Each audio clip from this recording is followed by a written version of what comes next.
Christians always ask me what's left on the prophetic horizon, and I believe that there are at least two things that have to take place. Jesus must put all of his enemies under his feet, and the other one is that all the nations have to be discipled. And generally, the idea is, as long as we take the gospel into all the world and show the Jesus film, which again I'm not against, and once we reach everybody with the gospel, then that has to be the prelude to the second coming of Christ, or the rapture if you're a dispensationalist. And yet the directive in Matthew chapter 28 is to disciple the nations. And to disciple the nations means teaching them everything that Jesus commanded. And since Jesus is part of the Godhead, then we would expect that whatever Jesus commanded means all of Scripture.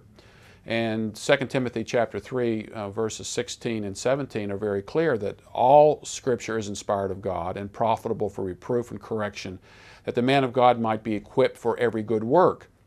And that includes all the directives in the Old Testament and the New Testament. Of course, there are numbers of changes that have taken place in the New Testament, especially with the book of Hebrews, animal sacrifices, circumcision, anything related to sacrifice in general.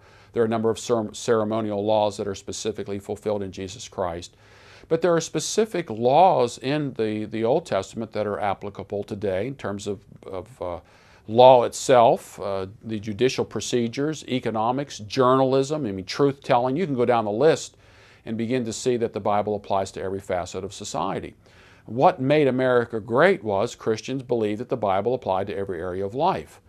And if we're going to really transform the world, that same directive has to be taken worldwide. But you need time for that. And if you have a shortened eschatological position, you're not going to spend time dealing with cultural, moral, and social applications of the gospel. You're going to simply spend time just preaching the gospel to people and moving on to another group of people, moving on to another group of people, and not seeing how the gospel can root itself and transform a society.